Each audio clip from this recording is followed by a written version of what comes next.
Hey friends, today is a very special day. You know why? It's my birthday. It is. So as a fun little present, little surprise, just completely coincidental on the timing, our friends at Southern Living sent us some gorgeous plants to add to our garden. So we're going to share those, have two different kinds with you. We're going to share those with you today. And then also, since it is my birthday, we are going to give you a present. All of Jenny's Additions augers from Power Planner are 20% off.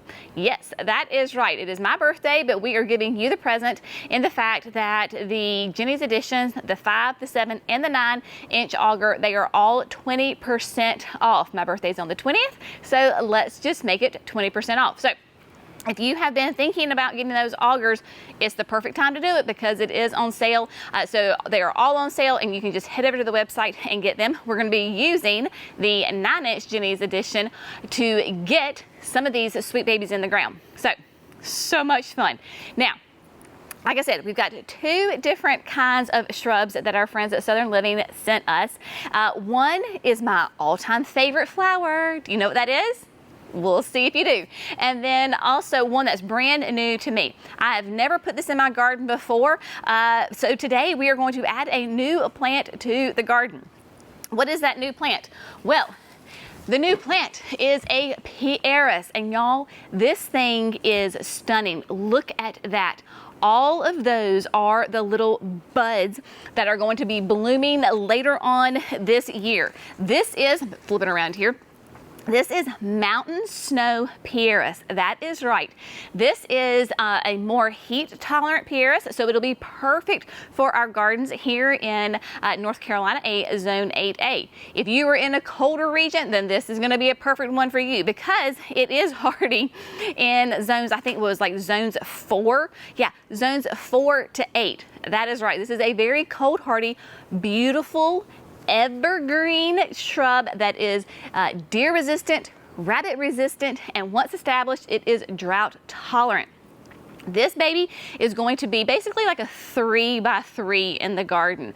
Easily maintained in that size. If you want to let it get bigger over years, you can certainly do that. But I am excited because Mountain Snow, as its name probably suggests, you're going to have gorgeous white flowers late winter and going into early spring. And they smell divine. So I have got 3 of these that we are going to be adding to our more shady garden.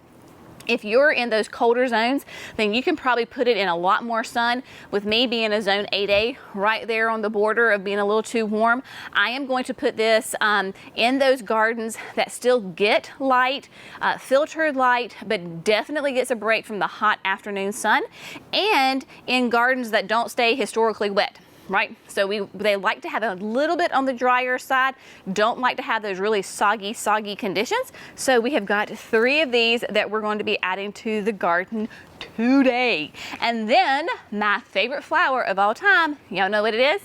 That's right, it is the gardenia. So we have got 5 of the same gardenia that we are going to be adding. This is Jubilation, and Jubilation is a classic southern shrub, right? That gorgeous pure white flower has the most heavenly fragrance of all the flowers, in my opinion. I absolutely adore gardenias. So when our friends at Southern Living said, hey, we have some of these available, do you want to try them? I said, absolutely. So we've got 5 of them. And Jubilation, I love because I have, as you know, probably multiple different kinds, cultivars of gardenias in my garden. So I'm always looking to add different ones, right? Because maybe they have a different shape, maybe they have a different leaf structure. They still give us that amazing fragrance, but I'm all about adding, let's, try as many gardenias in the garden and see how they do and to have that great variation. So Jubilation is different in the very first thing that I noticed, even before I got the plant, but in the pictures, is that the leaves are they're of a different shape than maybe some of the other gardenias. Of course, we have Diamond Spire from Southern Living. That's a very columnar, and that they have the coolest leaves because they're like a thumbprint that are super dark green and very glossy. Jubilation is not nearly as glossy and a little, I mean, they're still glossy, but like diamond spire, just like sparkles. And it is more elongated, a little bit more narrow. So this is a great example of you can have the same type of plant, but have multiple different kinds of cultivars, varieties of it in your garden. And they may bloom at different times. They may have different shapes. They may have different leaf structure on them. So if there's a plant that you love, whether it is gardenias or hostas or eucharis or grasses or Japanese maples, whatever it is, there are so many out there within that family that you can add them to your garden. So don't think, oh, well, I already have one of those plants, I can't add another. Oh no, honey bun, you can add as many as you want. Now, Jubilation does give us a double bloom on a gardenia. That's very important to me because I tend to be a little bit of a gardenia snob. I like that double bloom. Of course, it has that lovely fragrance. At maturity, it's going to be 3 to 4 feet tall and wide, which is a great size. Very maintainable. I think most yards can handle that size. It's not way too big and going to overtake your garden. Of course, gardenias are evergreen. They are going to be, this is going to be hardy in zones 7 to 10. So it is a southern shrub. If you're in zone 7, even zone 8, maybe like me, you may want to put this in an area that in the winter time, it gets a little bit of protection from those cold winter winds. So if you can give it some, whether it's a physical structure like your house or a shed or whatever it may be, so that those cold winds don't actually just beat it to death. And then of course your gardenias love the sun, right? They love the heat, they love the humidity. The hotter it is, the happier it is, and that fragrance in that nice, hot, humid southern air is absolutely to die for. Now, I am going to be putting these 5 Jubilation in our backyard beds. If you've been following us, you know that I want to kind of redesign those beds. I am not ready to put these in the landscape yet because I've got some work to do.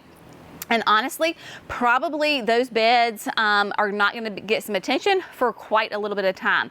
What I'm going to do is just hold these over. I'm going to check their root system. I don't think, because just by looking at it, it does not seem to be pot bound whatsoever.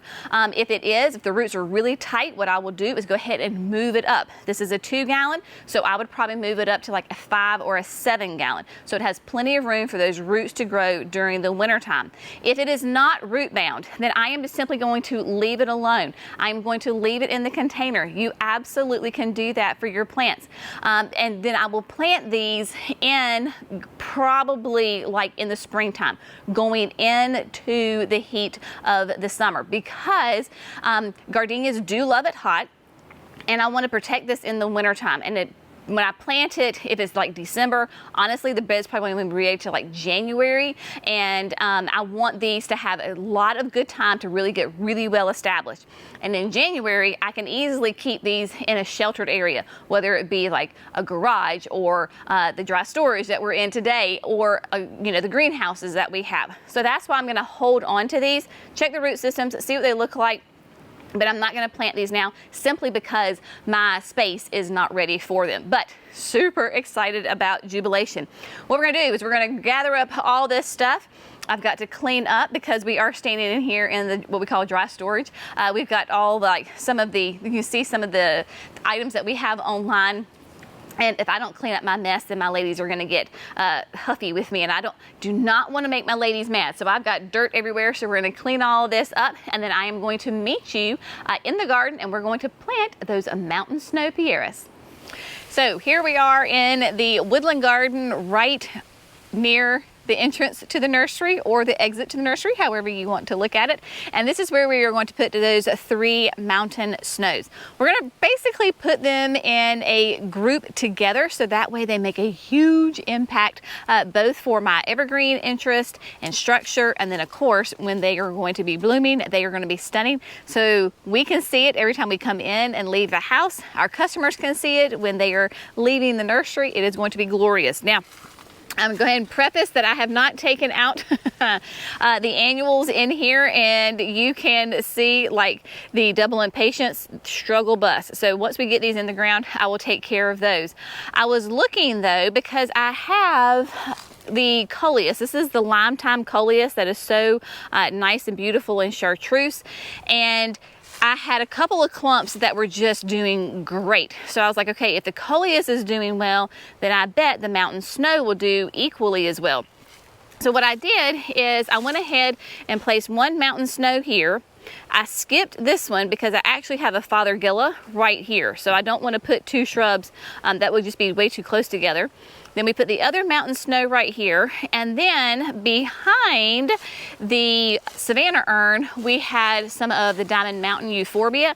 And this clump where the third Pieris is where that Diamond Mountain was and was doing absolutely gorgeous. So all together, right, we've got those three. So we've got the 1, 2, and then the 3. And when they get that to be that 3 to 4 feet tall and wide, it should be a perfect spacing on that. Now, as you can see in here, we have a filtered sun. Now this is the winter time, right? Well, not winter, fall. And we are underneath all of these oak trees. So they are starting to lose their leaves. So we have tons of leaves under here. But even now, it is that filtered sun. In the summertime, in the heat of the summer, these will basically be in the shade for the vast majority of the day. And then at the end of the day, they will get some direct sun. This whole bed has irrigation in it, and so we are going to be planting the mountain snows right beside a dripper. So we'll have that drip irrigation. We don't have this set up on an automatic timer. I just turn it on when it is needed, so that way they will easily get their water, but it's not going to be saturated soil, especially under the competition of all of these oak trees, and we're on a slope. So while we can absolutely get water to it, it's not going to be sitting in water and being too damp. So what we have here is Jerry's with me. He's being a good helper with me and holding the Jenny's Edition. This is the 9-inch. So we're going to be using the 9-inch auger today. You could use the 7-inch if you wanted to, since these are 2 gallons, but you would have to really wiggle the hole. The 9-inch is perfect for a 3-gallon. And so I would rather have my hole nice and big and fluffy bigger than what it needs to be, instead of having to work a little harder. So that is the deal on that. We do have the Biotone and the Land and Sea. So your Pieris do like to have like really rich organic soil, on the kind of more on the acidic side. So we have got the Land and Sea. Once I drill the hole, I'll add it in and mix it. So I'll mix it with that native soil, and then we're going to top dress with the Daddy Pete soil enhancer. So this is aged pine bark. And of course, pine bark, nice and acidic, so that will definitely help with my acid levels on the mountain snow. So Vanna is helping me here. This is what we're going to be using to mulch everything. So you can use it as a mulch, or you can use it as a soil amendment. So we're going to use it as both, but I mean, just really nice. See how dark and brown that is? It is some good stuff, let me tell you. So we're going to get these 3 holes auged and drilled, and then get these Pieris in. Give me a drill one. We did get, sure. We'll let Jerry demonstrate one. So we'll let you see Jerry drill one. And of course, the Jenny's Editions are 32 inches tall. So whether you're 6 feet like Jerry or you're 5'2" like me, it is a good height on it, because you can get some really good leverage on that drill, and it just makes a perfect hole. Even when you're underneath big old oak trees like we are right now. So that was the placement, and then there we go.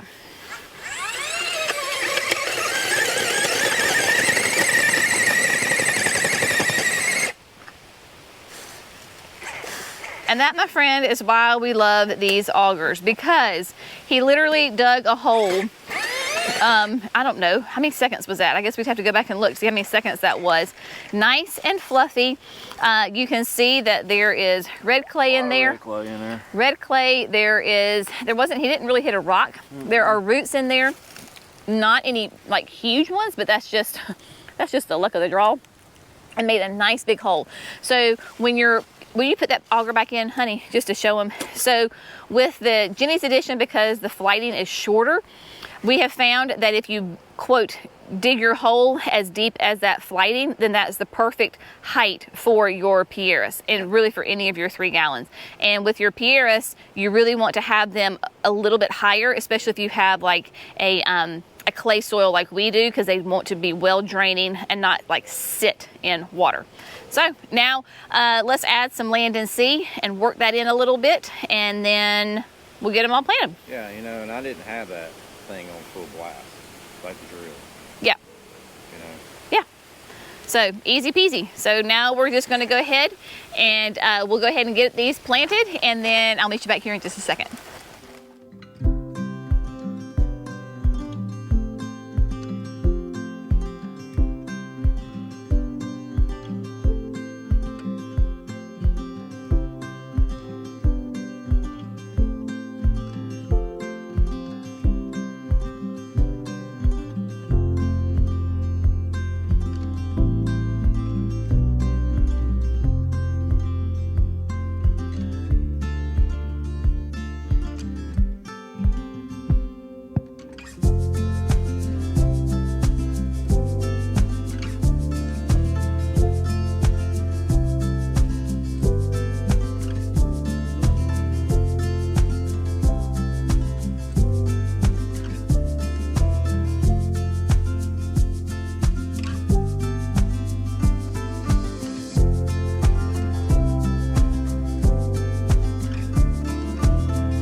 All right, my friends, as easy as that, the 3 mountain snow are in the ground. I'm telling you what, work smarter, not harder. Use those augers when you can, which is about all the time. I love how the Pieris are looking in this area. By all accounts, they should absolutely love this spot. Filtered sun, acidic soil, not too wet. It has irrigation on it, so if it gets dry in the summertime, we can easily go ahead and give it some water. And y'all, I cannot wait for these to start blooming. Can you imagine all of these little guys as gorgeous, pure little white bells? They are going to be fantastic. And I have them right here, like this one is between 2 hellebores. So this is like the perfect location. So if the hellebores are doing well here, then the mountain snow should do well too. And another great thing that we haven't talked about is when mountain snow is putting on new growth. So after it blooms, obviously we're not going to have new growth going into wintertime, but coming out of winter and going into spring, the new growth is going to be like a kind of a reddish maroon color. So really, really fun. Your mountain snows do bloom on old growth. So if you need to prune it, you want to do it after it blooms. So that would be like March and April. Give it a little shape up if it needs to, but really you want to try to plan accordingly and give it lots of room so that it can naturally grow just like what we're doing right now. So this one I left, I didn't put the leaves back on it for you because I wanted you to see how that pine bark vines, right, it just works in really nicely. We've got that aged pine bark from Daddy Pete. We love this. They also call it the soil enhancer. But I just did a nice little ring around it that's going to help hold in the moisture, suppress any weeds, and then of course it adds that organic matter back into the soil. There are tons and tons of leaves here. So what we do is we just kind of like throw them back, right?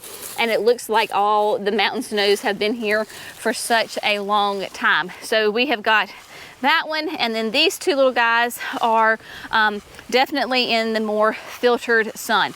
Again, should do really well here. We've got azaleas, we've got hostas, so all of this should work together quite nicely.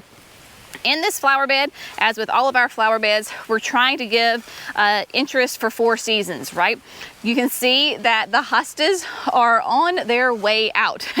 They are tattered, they are torn, and so we're supposed to get down to, I think, 38 one night. So we're gonna have a freeze. And I think, and then even like the next week, closer to Thanksgiving. So there you go. So those are going to, quote, go away for the winter time, but adding in those evergreen structures, like here we have the cast iron plant, right? Have that, the aspidistra. This particular one, I think was, we always have a tag right here. This is Tiny Tank. So Tiny Tank is going to be one of your more petite ones. But we love cast irons because they love these kinds of conditions. You can see that these are very, very happy. They have beautiful evergreen foliage on them, so they're going to have these nice strappy green, kind of glossy green leaves on them. Very drought tolerant, evergreen, deer resistant, all the things that we love. And then of course the camellias are in here as well. The hellebores will be shining in all of their glory come about, depends on the season, but it could be like February, March, possibly into early April. Could even be January. It just depends on what the season is. But having those 3 mountain snows in here, very, very excited. So always kind of be thinking, you know, what can I add to the garden? So you can see them right here, and then there's that one behind the Savannah urn, and then that one right over there. So always be thinking, what can I add to the garden? Because typically we can always add something, or you know, something dies, heaven forbid. So if something perishes, you can replace it with something else. But be thinking, what can I have that gives me 4 seasons of interest, or maybe you know, we want color and texture and fragrance. Lots of fun. So don't forget that all of Jenny's augers are 20% off in honor of my birthday. A huge thank you to our friends at Southern Living for sending us these beauties. I checked the Jubilation. They're good to go. So we're gonna find a nice little cozy spot for them for the winter time, and then it'll probably be honestly like April before I could get those in the ground. If my bed were ready, then I'd go ahead and plant them. But since gardenias love it hot, we're just gonna err on the side of caution, get them snuggled in somewhere nice and toasty and protected for the winter time, and then come spring, we will get them in the ground. As always, we hope you have found this fun, informative, and inspirational. Y'all have a great day. If you see some mountain snows, grab them, add them to your shade garden. We'll see you in the next video. Bye, friends.